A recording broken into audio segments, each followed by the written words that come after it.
Hello dear students, welcome to our channel Rajendra Samrat academy.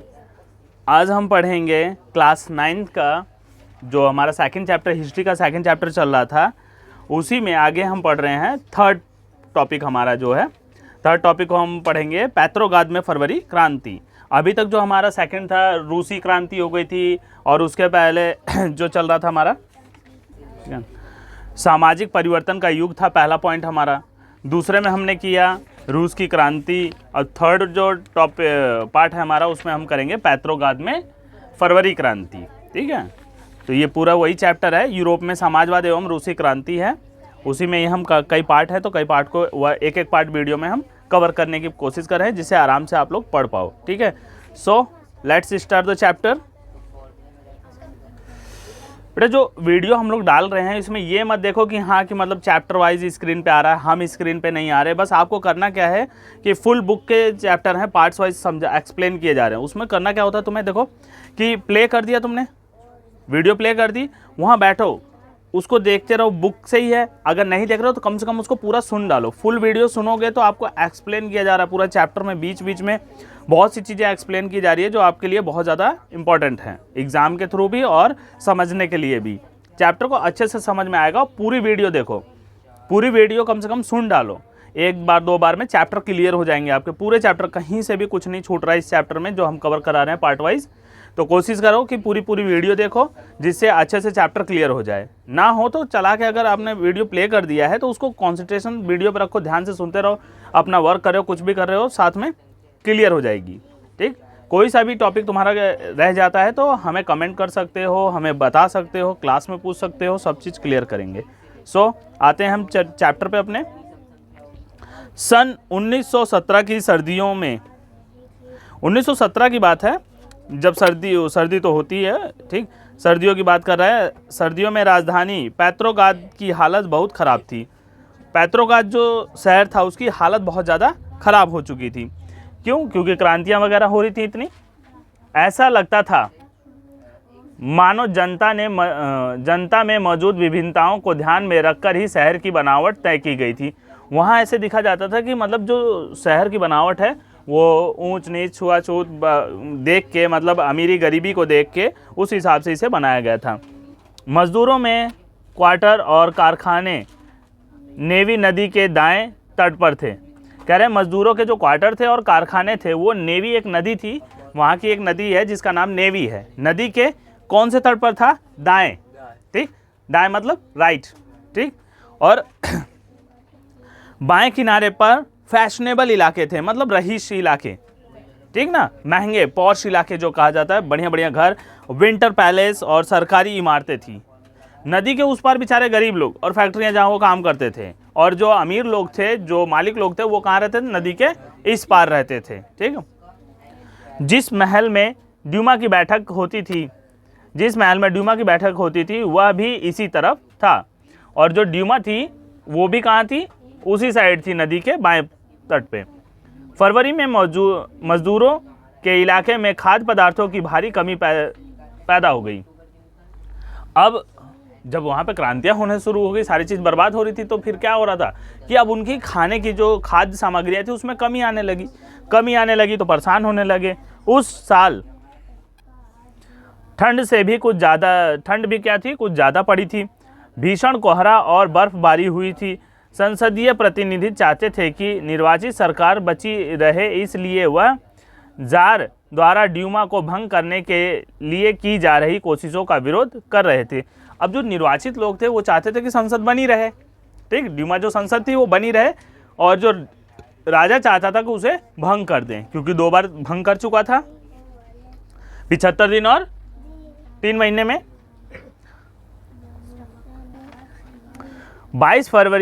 22 फरवरी को दाएं तट पर स्थित एक फैक्ट्री में तालाबंदी घोषित कर दी गई, मतलब हड़ताल, फैक्ट्री में हड़ताल कर दिया गया। अगले दिन इस फैक्ट्री में मजदूरों के समर्थन में 50 फैक्ट्रियों के मजदूरों ने भी हड़ताल का ऐलान कर दिया। देखा देखी पुण्य, देखा देखी पाप। ठीक, तो जब एक जगह वहाँ पे उन्होंने हड़ताल किया तो उन्हीं को देख के उन्होंने भी 50 फैक्ट्रियों के मजदूरों ने भी हड़ताल घोषित कर दी। बहुत सारे कारखानों में हड़ताल का नेतृत्व औरतें कर रही थीं। इसी दिन को बाद में अंतर्राष्ट्रीय महिला दिवस के नाम से जाना जाता है। तो इसे अंडरलाइन कर लेना, ठीक है ना। बाद में इसे किस नाम से जाना गया? अंतर्राष्ट्रीय महिला दिवस के नाम से जाना जाता है। आंदोलनकारी जनता बस्ती पार करके राजधानी के बीचों बीच न्वेक्सी प्रोटेस्ट तक आ गई, ठीक है ना। अब वो कहाँ गई? कैपिटल में, राजधानी में आ गई, वहाँ पे पेट्रोग्राद। इस समय तक कोई राजनीतिक पार्टी आंदोलन को सक्रिय रूप से संगठित और संचालित नहीं कर रही थी। मतलब जो ये आंदोलन था उसमें कोई बड़ी पार्टी या कोई भी पार्टी संगठित नहीं थी, या फिर उनको कोई भी क्या गाइडलाइन नहीं कर रही थी, डायरेक्शन नहीं दे रही थी, सपोर्ट नहीं कर रही थी। जब फैशनेबल रिहायशी इलाकों और सरकारी इमारतों को मजदूरों ने घेर लिया तो सरकार ने कर्फ्यू लगा दिया। ठीक, जैसे ही उन्होंने घेर लिया तो सरकार ने कर्फ्यू लगा दिया कि आगे ना आए, बंद कर दिया एकदम, ठीक, जैसे लॉकडाउन टाइप का। शाम तक प्रदर्शनकारी तितर बितर हो गए। अब जब कर्फ्यू लग गया तो मार्ग भगाने लग गए सबको, सारे इधर उधर फैल गए। लेकिन 24 और 25 तारीख को वह फिर इकट्ठा होने लगे। एक बार उन्होंने कर्फ्यू लगा दिया, सोचा भाग गए, और फिर दोबारा वो 22 तारीख को इकट्ठा हुए थे, मार्ग भगा दिया किसी तरह। फिर वो एक दिन छोड़ के 24 और 25 को फिर इकट्ठा हो गए थे। सरकार ने उन पर नजर रखने के लिए घुड़सवार सैनिकों और पुलिस को तैनात कर दिया। अब सरकार ने क्या किया कि उनकी इंक्वायरी करने के लिए घुड़सवारों को, जो घोड़े से सैनिक चलते थे, उनको और पुलिस को तैनात कर दिया, ताकि ये देखो इकट्ठा कहीं ना हो, ये मीटिंग कहीं ना करें, कहीं आंदोलन ना शुरू कर दें, कहीं हड़ताल ना शुरू कर दें, इसलिए उन्होंने ऐसा किया। रविवार 25 फरवरी को सरकार ने ड्यूमा को बर्खास्त कर दिया। अब फाइनली जो कि उसने ड्यूमा सांसद को क्या किया? बर्खास्त कर दिया, बैठक जो थी। सरकार ने इस फैसले के खिलाफ राजनीतिज्ञ बयान देने लगे। अब वो के फालतू के, मतलब इधर उधर के बयान करने लगे कि इस वजह से कर दिया, वो भी बयानबाजी होने लगी। 26 तारीख को प्रदर्शनकारी बहुत बड़ी संख्या में बाएं तट के इलाके में इकट्ठा हो गए। बाएं तट मतलब रिहायशी इलाका। 27 को उन्होंने पुलिस मुख्यालयों पर हमला करके उन्हें तहस नहस कर दिया। अब भाई जब हद से ज़्यादा हो गई तो क्या करेंगे वो? फिर आगे कहाँ? पुलिस कार्यालय में, वहाँ पे भी उन्होंने तहस नहस कर दिया। अब पुलिस करे क्या? जब एक ही बार पूरी पब्लिक इकट्ठा होकर मारने पीटने लगे तो पुलिस भी भाग जाएंगे। रोटी, तनख्वाह, काम के घंटों में कमी और लोकतांत्रिक अधिकारों के पक्ष में नारे लगते असंख्य लोग सड़क पर जमा हो गए। सरकार ने स्थिति पर नियंत्रण कायम करने के लिए एक बार फिर घुड़सवार सैनिकों को तैनात कर दिया। अब वो नारेबाजी करने लगे तो सरकार ने सोचा कि इनको क्या किया जाए? संभाल लिया जाए, ठीक है। लेकिन घुड़सवार सैनिकों की टुकड़ी ने प्रदर्शनकारियों पर गोली चलाने लगे। अब उसे कंट्रोल करने के लिए क्या किया उन्होंने? तो इन्होंने किया कि मतलब आदेश दे दिया, जो जार था, राजा था, उसने आदेश दिया किस चीज़ का? कि तुम जाके इन पे गोली चला दो। लेकिन जो घुड़सवार थे उन्होंने क्या कहा कि गोली चलाने से मना कर दिया, ठीक है ना। गोली चलाने से उन्होंने साफ मना कर दिया कि हम गोली नहीं चलाएंगे। गुस्साए सिपाहियों ने एक रेजिमेंट की बैरक में अपने ही एक अफसर पर गोली चला दी। जो हेड था वो कह रहा था बार बार गोली चलाने के लिए, तो वो गुस्से में आ गए। भाई अपने ही लोग थे वो सब, इसीलिए वो चलाने से पीछे हट रहे थे। और उन्होंने क्या किया? जो हेड था, जो कह रहा था चलाने के लिए, उसी को जाकर मार दिया। कि ना रहेगा बांस ना बजेगी बांसुरी वाली बात कर दी, उसी को मार दिया उन्होंने। तीन दूसरी रेजिमेंट ने भी बगावत कर दी। अब ये पुलिस वाले सारे बगावत करना शुरू कर दिए, जो सेना थी वो बगावत कर, 3 और सैनिकों ने बगावत कर दिया, टुकड़ियों ने, और हड़ताली मजदूरों के साथ आ मिले। जो मजदूर थे अब सैनिक भी उन्हीं के साथ आ गए। कहते हैं ना, किसान और वो जवान, नारा है ना, जय जवान जय किसान। अब ये क्योंकि वो सीमा पर सुरक्षा करते हैं, देश की सुरक्षा करते हैं, और किसान खाना के लिए अन्न उत्पादन करते हैं, भोजन के लिए। अब ये सारे इकट्ठा हो गए और उसके बाद तो फिर कोई चला ही नहीं सकता। तो यहाँ पे भी ये हो गए। उस शाम को सिपाही और मजदूर एक सोवियत या परिषद का गठन करने के लिए उसी इमारत में जमा हुए जहां अब तक ड्यूमा की बैठक हुआ करती थी। अब वो चित्र में देखा होगा, पिक्चर में, वहीं सारे इकट्ठा हो गए जहां ड्यूमा की बैठक भंग की गई थी। वहीं से पेट्रोग्राद सोवियत संघ का जन्म हुआ। ठीक, जब किसान और मजदूर लोग जब इकट्ठा हो गए, और उनके साथ जो सैनिक लोग थे वो सब इकट्ठा हो गए। कहाँ हुए? ड्यूमा की जगह पे। वहाँ इकट्ठा होने के बाद उन्होंने क्या नई संगठन बनाया? सोवियत संघ, ठीक, पेट्रोग्राद सोवियत का उन्होंने निर्माण किया।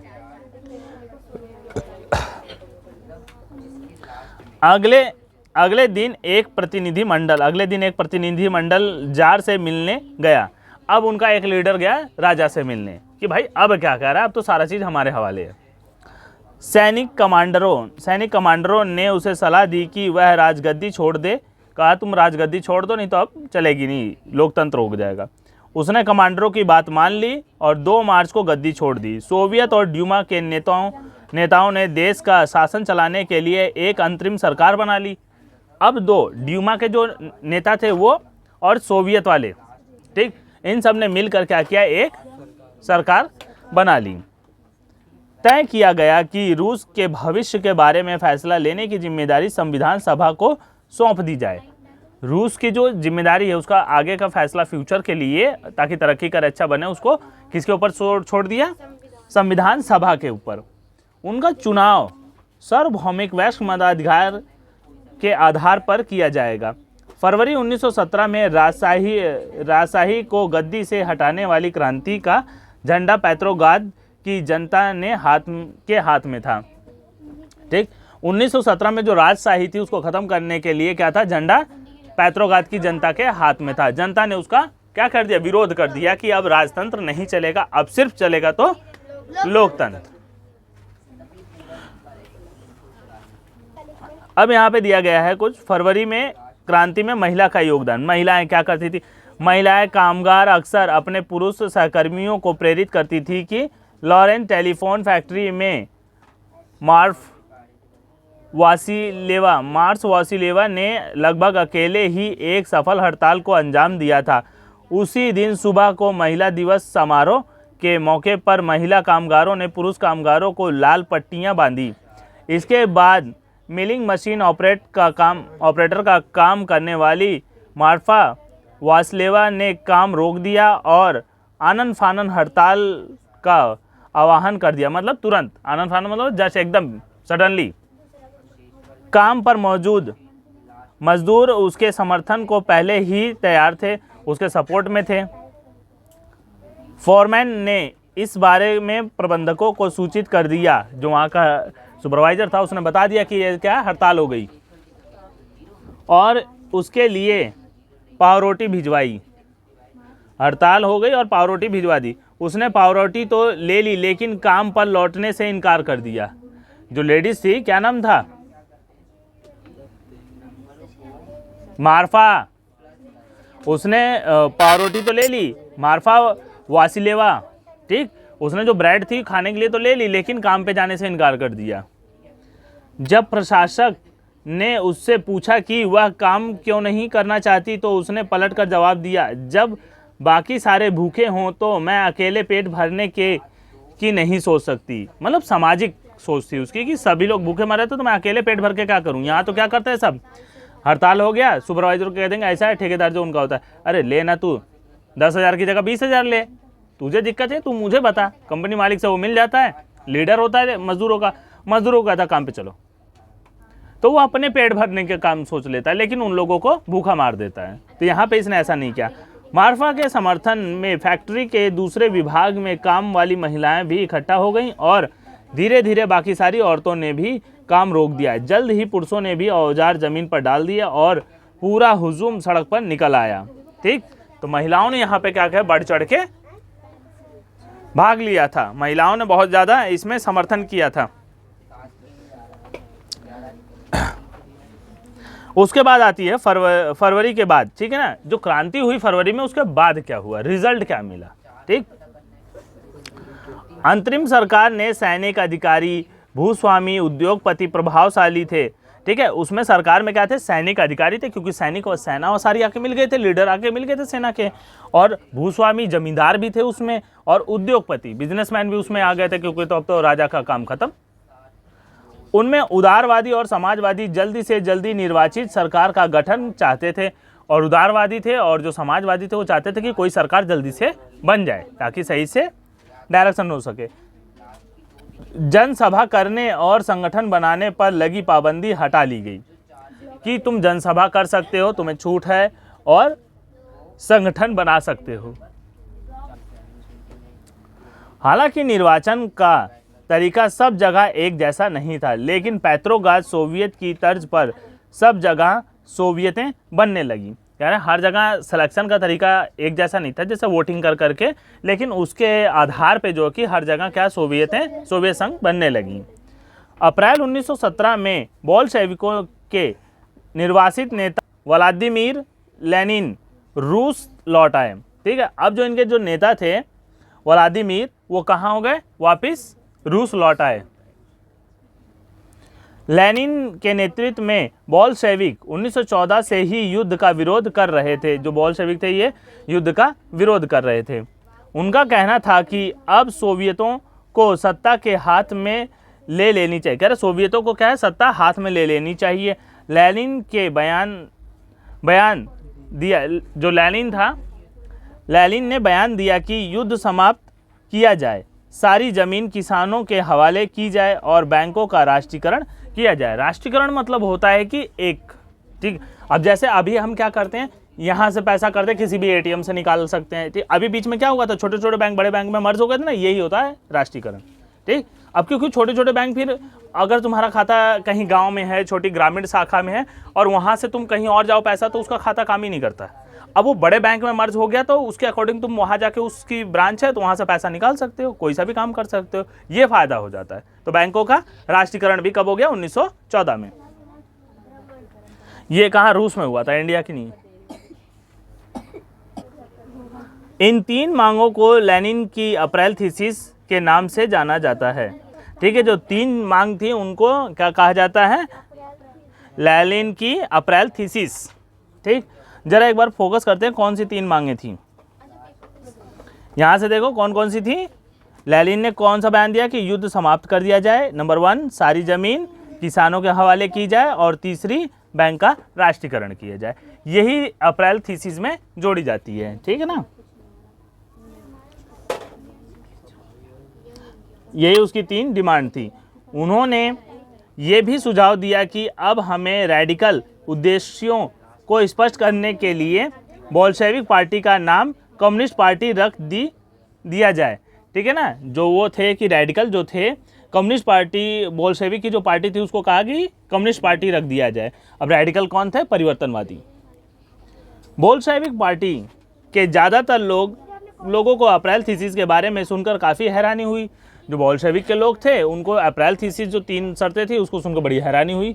ठीक, उन्हें लगता था कि अभी समाजवादी क्रांति के लिए सही वक्त नहीं आया है, इसलिए फिलहाल अंतरिम सरकार को ही समर्थन दिया जाए। तो उन्होंने कहा कि मतलब अभी जो सरकार चली उसी को समर्थन दो, अलग से हम कुछ नहीं कर सकते, क्योंकि कहना अभी सही टाइम नहीं है। लेकिन अगले कुछ महीनों की घटनाओं ने उनकी सोच बदल दी। आगे चल के कुछ घटनाएं घटी जिससे उन्होंने भी मान लिया कि ठीक ऐसा होना चाहिए। गर्मियों में मजदूर आंदोलन और फैल गया। गर्मियों में मजदूरों का आंदोलन और बढ़ गया। औद्योगिक इलाकों में फैक्ट्रियां, कमेटियां बनाई गई। इन कमेटियों के माध्यम से मजदूर फैक्ट्री चलाने के मालिकों के तौर तरीकों पर सवाल खड़ा करने लगे। ठीक है ना, जो मजदूर थे वो क्या कि मालिकों के जो फैक्ट्री चलाने का तौर तरीका था उस पर सवाल खड़ा करने लगे। ट्रेड यूनियनों की तादाद बढ़ने लगी। सेना में सिपाहियों की समितियां बनने लगी। जून में लगभग 500 सोवियतों ने अखिल रूसी सोवियत कांग्रेस में अपने प्रतिनिधि भेजे। ठीक है, 500 ग्रुप बन गया और उसमें से अपने अपने लीडर भेज दिए उन्होंने। जैसे जैसे अंतरिम सरकार की ताकत कमज़ोर होने लगी और बोल्शेविकों का प्रभाव बढ़ने लगा, सरकार असंतोष को दबाने के लिए सख्त कदम उठाने लगी। ठीक है ना, अब जो बगावत बढ़ने लगी थी, ठीक है ना, असंतोष बढ़ने लगा, तो उन्होंने क्या किया कि उसको दबाने के लिए कुछ अलग ही कदम उठाना शुरू कर दिया है, मतलब सख्त कदम। सरकार ने फैक्ट्रियां चलाने की मजदूरों द्वारा की जा रही कोशिशों को रोकना और मजदूरों के नेताओं को गिरफ्तार करना शुरू कर दिया। जुलाई 1917 में बोल्शेविकों द्वारा आयोजित किए गए विशाल प्रदर्शन पर भारी दमन किया गया। बहुत सारे बोल्शेविक नेताओं को छिपना या भागना पड़ गया। अब जो बोल्शेविक नेता थे जो वो हड़ताल वगैरह करवा रहे थे, उनको उन्होंने क्या करना, अरेस्ट करना शुरू कर दिया या तो उनको जेल डालने के लिए कर दिया। अब पकड़ने लगे, उनको रोकने लगे हर एक चीज़ में। जो मजदूर हड़ताल करते थे उनको भी रोकने लगे, कि इस चीज़ से रोकने लगे कि मजदूर फैक्ट्रियाँ ना चलाएं, सारा मालिकाना जो मालिक है मालिक के ही पास रहे। तो इस वजह से उन्होंने बहुत ज़्यादा इसको सपोर्ट किया, ठीक ना। और इनका जो कहते हैं कि बगावत थी उसको दबाने की कोशिश की। और कौन सी थी इसमें पार्टी जो बगावत करी थी? बोल्शेविक वाले, अंतिम सरकार के हिसाब से। गांव में किसान और उनके समाजवादी क्रांतिकारी नेता पुनर्वितरण, जो जमीन का दोबारा से बंटवारा हो, मतलब बांटा जाए, के लिए दबाव डालने लगे, क्योंकि जिनके पास नहीं थी वो तो चाहते थे कि हमें भी मिल जाएगी। इस काम के लिए भूमि समितियां बना दी गई थीं। सामाजिक क्रांतिकारियों से प्रेरणा और प्रोत्साहन लेते हुए जुलाई से सितंबर के बीच किसानों ने बहुत सारी ज़मीन पर कब्जा कर लिया था, ठीक है ना। इससे प्रेरणा लेते हुए जुलाई और सितंबर के बीच में किसानों ने बहुत सारी ज़मीनों पर क्या किया? कब्जा कर लिया। जिनके पास ज़मीन नहीं थी उन्होंने कब्जा कर लिया ज़मीनों पे। जब उन्होंने कब्जा कर लिया तो बड़े बड़े लोग क्या थे, जिनके जो जमींदार वगैरह थे वो परेशान होने लगे, ठीक, विद्रोह करने लगे। वो भी बगावत करेंगे, लड़ाई झगड़ा होगा ही होगा, क्योंकि ज़बरदस्ती किसी की ज़मीन छीन के कब्जा कर रहे थे। अब उसके बाद क्रांति शुरू हो जाती है, फिर से भड़कती है क्रांति। उसके बाद आती है हमारी अक्टूबर 1917 की क्रांति। अक्टूबर की क्रांति जो आ गई थी 3.2, इसमें 2 क्रांतियाँ दी गई हैं। तो यहाँ पे अगली हेडिंग हमारी अक्टूबर की क्रांति, इसमें 1917 में। जैसे जैसे अंतरिम सरकार और बोल्शेविक के बीच टकराव बढ़ता गया, अंतिम सरकार जो बनी थी ड्यूमा में, ठीक है, और उसके बाद बोल्शेविक लोग थे, इनके बीच आपस में टकराव बढ़ता गया। लेनिन को अंतरिम सरकार द्वारा तानाशाही थोप देने की आशंका दिखाई देने लगी। जो अंतरिम सरकार थी वो लग रही थी कि जो लेनिन है वो क्या कर रहा है? तानाशाही वाला साम्राज्य बनाना चाहता है। तो सितंबर में उन्होंने सरकार के खिलाफ विद्रोह के बारे में चर्चा शुरू कर दी, कि सरकार के खिलाफ क्या है? विद्रोह की चर्चा उन्होंने कर दी कि विद्रोह हो रहा है। सेना और फैक्ट्री, सोवियतों में मजदूर बोल्शेविकों को इकट्ठा किया गया। अब क्या है कि सेना और फैक्ट्री, सोवियतों में क्या हुआ कि बोल्शेविकों को इकट्ठा किया गया, जो बोल्शेविक लोग थे उनको इकट्ठा किया गया। 16 अक्टूबर 1917 को लेनिन ने पेट्रोग्राद सोवियत को बोल्शेविक पार्टी को सत्ता पर कब्जा करने के लिए राजी कर लिया। अब लेनिन ने क्या कहा कि मतलब कि तुम क्या करो, पेट्रोग्राद सोवियत और बोल्शेविक पार्टी को दोनों को कहा कि सत्ता पर कब्जा कर लो। सत्ता पर कब्जे के लिए लियोन ट्रॉट्स्की ने नेतृत्व में सोवियत की ओर से एक सैनिक क्रांतिकारी समिति का गठन किया गया। सोवियत जो थी उसके तरफ से सेना का एक गठन किया गया, ठीक है ना, समिति का। इस बात का खुलासा नहीं किया गया कि योजना को किस दिन लागू किया जाएगा, और जो उनका प्लानिंग थी उसका खुलासा नहीं किया गया कि कब प्लानिंग ये एक्टिव होगी, मतलब अप्लाई कब की जाएगी।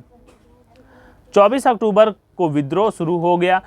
संकट की आशंका को देखते हुए प्रधानमंत्री केरेंस्की सैनिक टुकड़ियों को इकट्ठा करने शहर से बाहर चले गए। तड़के ही शहर के वफादार सैनिकों ने 2 बोल्शेविक अखबारों के दफ्तरों पर घेरा डाल दिया। टेलीफोन और टेलीग्राफी दफ्तरों का नियंत्रण प्राप्त करने और विंटर पैलेस की रक्षा करने के लिए सरकार समर्थक सैनिकों को रवाना कर दिया। जो अच्छे सैनिक थे, जो समर्थन प्राप्त थे, जो वहाँ पे वो पैलेस पे चले गए, और जहाँ टेलीफोन से सेवा होती थी वहाँ, और जो टेलीग्राम वगैरह पोस्ट वाली सेवा होती थी, सब पे उन्होंने कब्जा कर लिया था।